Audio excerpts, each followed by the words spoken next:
In all of our efforts, foremost in our minds is the loss and the grief of the people of Orlando, those who died, those who are still recovering, the families who've seen their loved ones harmed, the friends of ours who are lesbian and gay and bisexual and transgender who were targeted. I want to remind them that they are not alone. The American people and our allies and friends all over the world stand with you and are thinking about you and are praying for you. As Director Comey has said, we currently do not have any information to indicate that a foreign terrorist group directed the attack in Orlando. It is increasingly clear, however, that the killer took in extremist information and propaganda over the Internet. He appears to have been an angry, disturbed, unstable young man who became radicalized. As we know all too well, terrorist groups like ISIL have called on people around the world and here in the United States to attack innocent civilians. Their propaganda, their videos, their postings are pervasive and more easily accessible than we want. This individual appears to have absorbed some of that, and during his killing spree, the shooter in Orlando pledged allegiance to ISIL. As I've said before, these lone actors or small cells of terrorists are very hard to detect and very hard to prevent. But across our government, at every level, federal, state, and local, military and civilian, we are doing everything in our power to stop these kinds of attacks. We work to succeed 100% of the time. An attacker, as we saw in Orlando, only has to succeed once. Our extraordinary personnel, our intelligence, our military, our homeland security, our law enforcement have prevented many attacks and saved many lives, and we can never thank them enough. But we are all sobered by the fact that despite the extraordinary hard work, something like Orlando can occur. In our meeting today, Director Comey updated us on the investigation in Orlando. Secretary Johnson reviewed the measures we continue to take on behalf of our homeland security. Secretary Carter and Chairman Dunford reviewed the military campaign against ISIL, and I want to thank Secretary Lew and his team here at Treasury for hosting us and for their tireless efforts to cut off the money that ISIL relies on to fund its terror network. At the outset, I want to reiterate our objective in this fight. Our mission is to destroy ISIL. Since I last updated the American people on our campaign 2 months ago, we've seen that this continues to be a difficult fight, but we are making significant progress. Over the past 2 months, I've authorized a series of steps to ratchet up our fight against ISIL. Additional U.S. personnel, including special forces in Syria to assist local forces battling ISIL there, additional advisors to work more closely with Iraqi security forces, and additional assets, including attack helicopters, and additional support for local forces in northern Iraq. Our aircraft continue to launch from the USS Harry Truman, now in the Mediterranean. Our B-52 bombers are hitting ISIL with precision strikes. Targets are being identified and hit even more quickly. So far, 13,000 airstrikes. So this campaign at this stage is firing on all cylinders. And as a result, ISIL is under more pressure than ever before. ISIL continues to lose key leaders. This includes Salman Abshahib, the senior military leader in Mosul, Abu Saab al-Sudani, who plotted external attacks, Shakir Wahib, ISIL's military leader in Iraq's Anbar province, and Mahir al-Balawi, the top ISIL commander in Fallujah. So far, we've taken out more than 120 top ISIL leaders and commanders. And our message is clear. If you target America and our allies, you will not be safe. You will never be safe. ISIL continues to lose ground in Iraq. In the past 2 months, local forces in Iraq, with coalition support, have liberated the western town of Rutbah and have also pushed up the Euphrates River Valley, liberating the strategic town of Heat and breaking the ISIL siege of Haditha. Iraqi forces have surrounded Fallujah and begun to move into the city.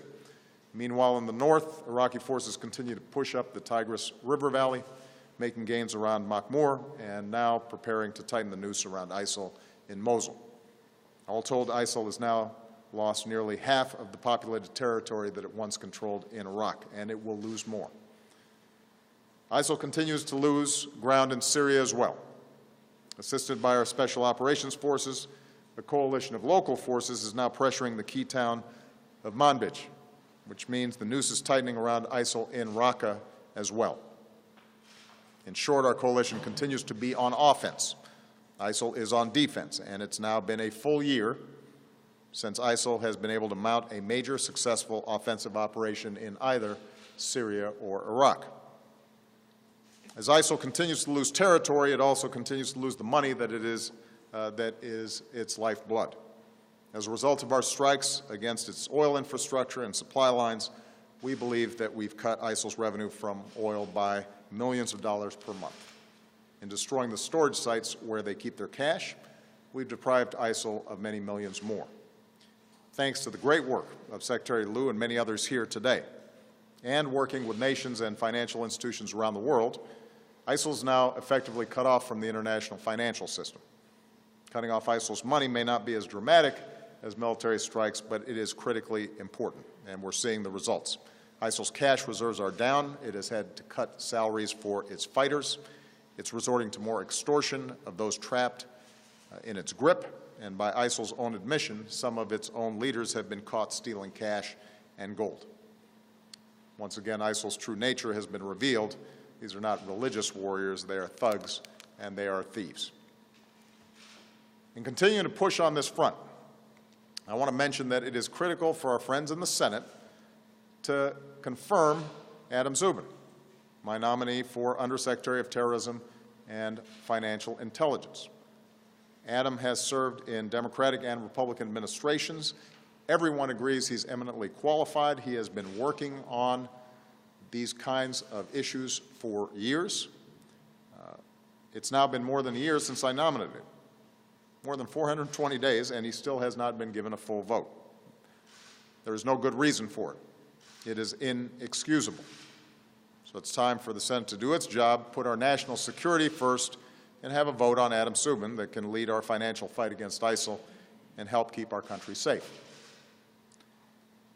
ISIL's ranks are shrinking as well. Their morale is sinking. As one defector said, ISIL is not bringing Islam to the world, and people need to know that. Thanks to international efforts, the flow of foreign fighters, including from America to Syria and Iraq, has plummeted. In fact, our intelligence community now assesses that the ranks of ISIL fighters has been reduced to the lowest levels in more than 2.5 years. Even as we continue to destroy ISIL militarily, we're addressing the larger forces that have allowed these terrorists to gain traction in parts of the world. With regard to Iraq, this means helping Iraqis stabilize liberated communities and promote inclusive governance so ISIL cannot return. With regard to Syria, it means our continued support for the fragile cessation of hostilities there. This cessation of hostilities has not stopped all or even most of the hardship on the Syrian people, the hardship on civilians. And the Assad regime has been the principal culprit in violating the cessation of hostilities. ISIL and al-Nusra, which is al-Qaeda's affiliate in Syria, also continue to terrorize Syrians. But as fragile and incomplete as the cessation is, it has saved lives, and it has allowed the delivery of some life-saving aid to Syrians who are in desperate need. And as difficult as it is, we will continue to push for a political process that can end the civil war and result in a transition away from Assad. Beyond Syria and Iraq, ISIL is also losing ground in Libya. Forces of the Libyan unity government are going after ISIL in their stronghold in Sirte, and will continue to assist the new Libyan government as it works to secure its country. Lastly, here at home, if we really want to help law enforcement protect Americans from homegrown extremists, the kind of tragedies that occurred at San Bernardino and that now have occurred in Orlando, there is a meaningful way to do that. We have to make it harder for people who want to kill Americans to get their hands on weapons of war that let them kill dozens of innocents. It is absolutely true. We cannot prevent every tragedy.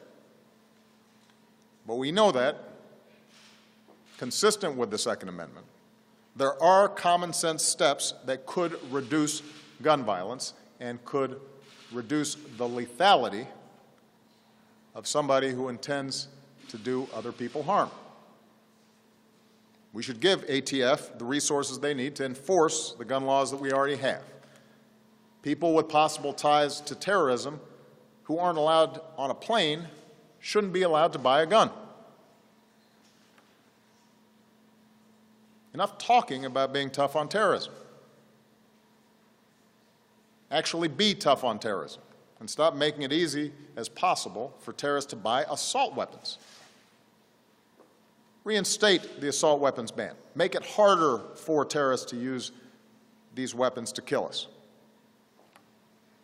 Otherwise, despite extraordinary efforts across our government, by local law enforcement, by our intelligence agencies, by our military, despite all the sacrifices that folks make, these kinds of events are going to keep on happening. And the weapons are only going to get more powerful. And let me make a final point.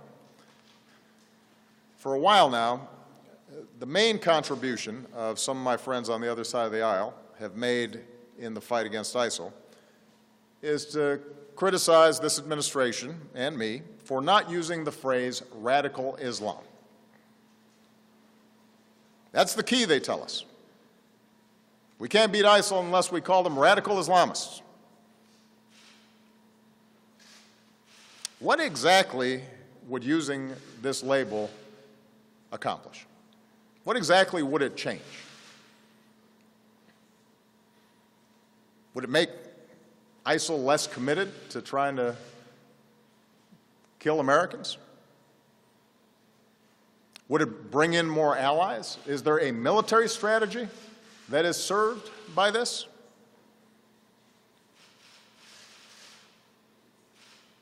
The answer is none of the above. Calling a threat by a different name does not make it go away. This is a political distraction. Since before I was president, I've been clear about how extremist groups have perverted Islam to justify terrorism. As president, I have repeatedly called on our Muslim friends and allies at home and around the world to work with us to reject this twisted interpretation of one of the world's great religions.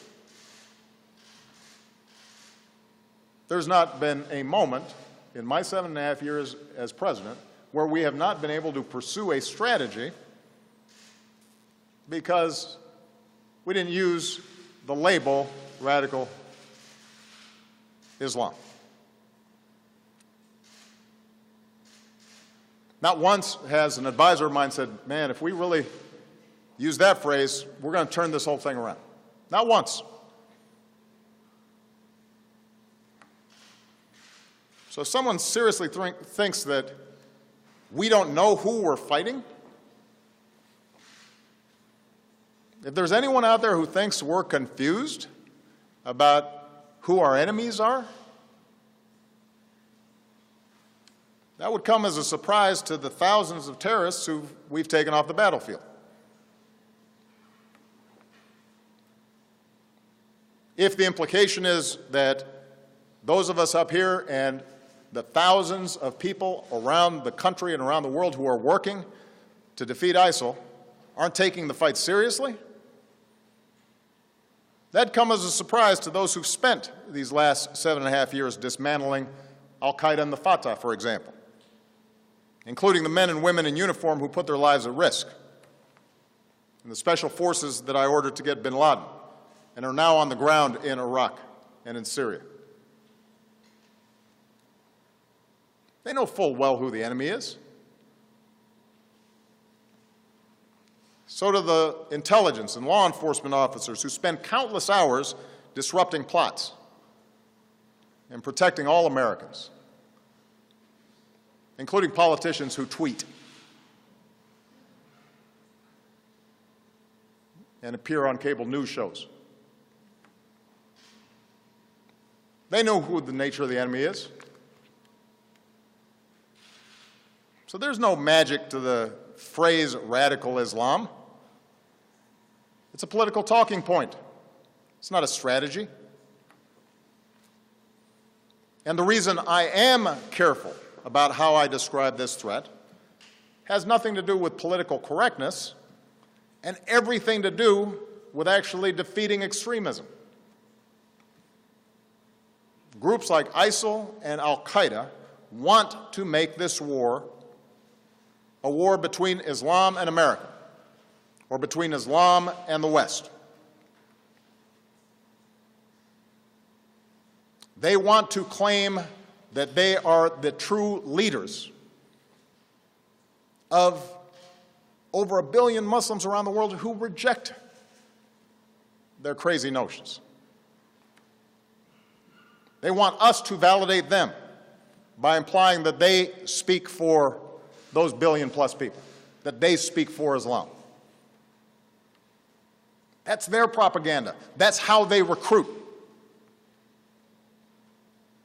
And if we fall into the trap of painting all Muslims with a broad brush and imply that we are at war with an entire religion, then we are doing the terrorist work for them.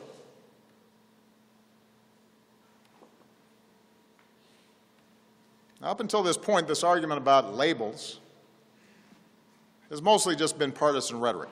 And sadly, we've all become accustomed to that kind of partisanship,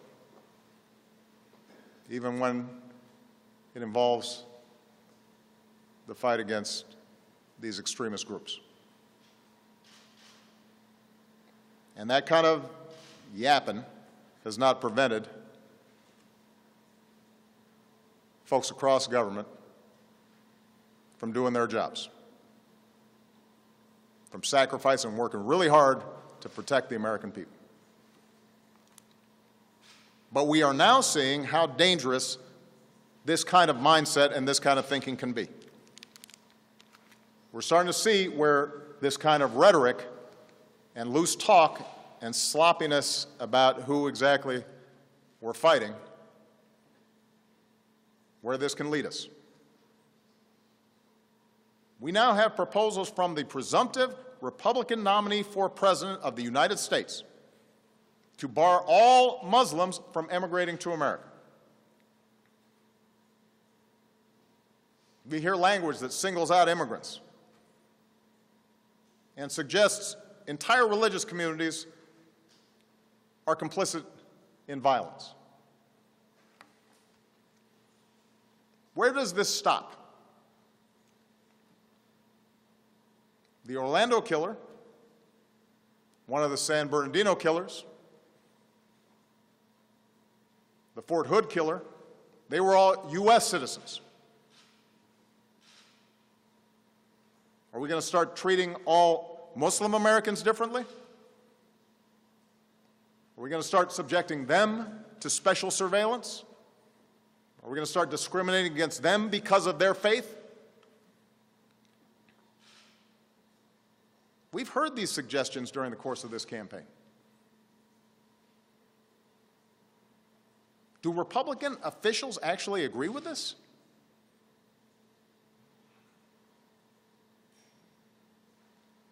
Because that's not the America we want. It doesn't reflect our democratic ideals.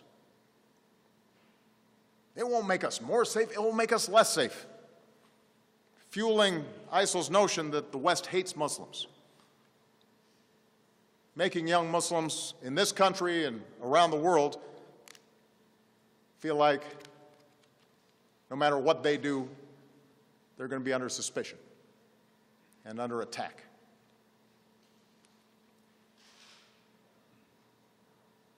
It makes Muslim Americans feel like their government is betraying them. It betrays the very values America stands for. We've gone through moments in our history before when we acted out of fear, and we came to regret it.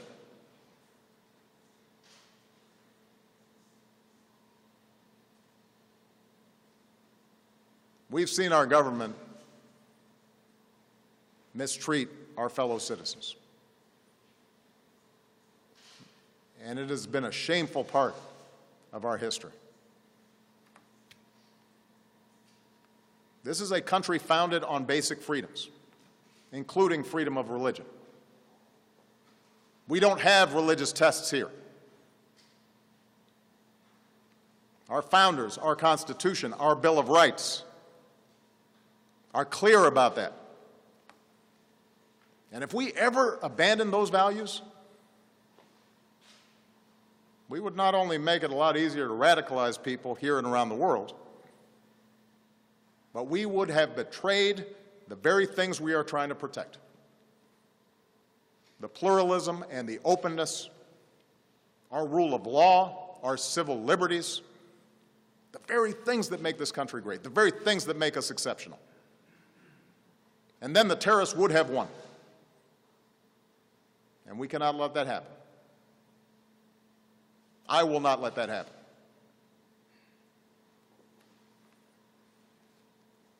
You know, 2 weeks ago I was at the commencement ceremony at the Air Force Academy.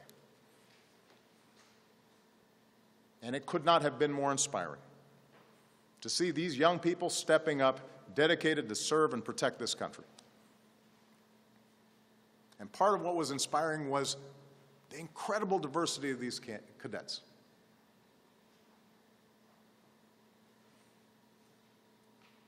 We saw cadets who are straight applauding classmates who were openly gay. We saw cadets born here in America applauding classmates who were immigrants and loved this country so much they decided they wanted to be part of our armed forces.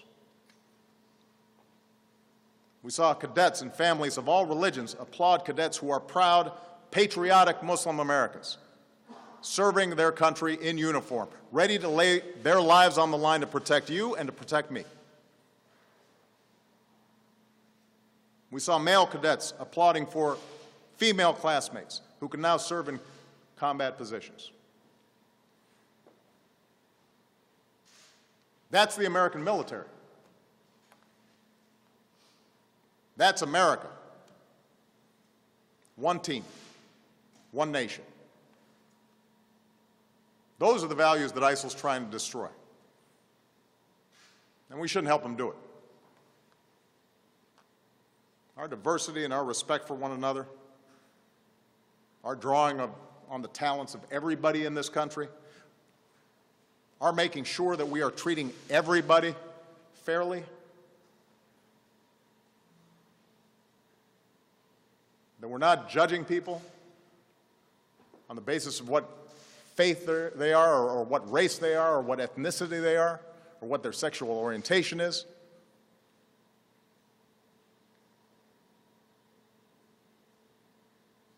That's what makes this country great. That's the spirit we see in Orlando. That's the unity and resolve that will allow us to defeat ISIL.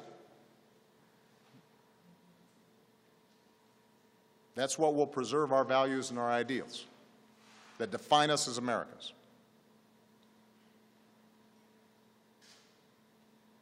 That's how we're going to defend this nation, and that's how we're going to defend our way of life.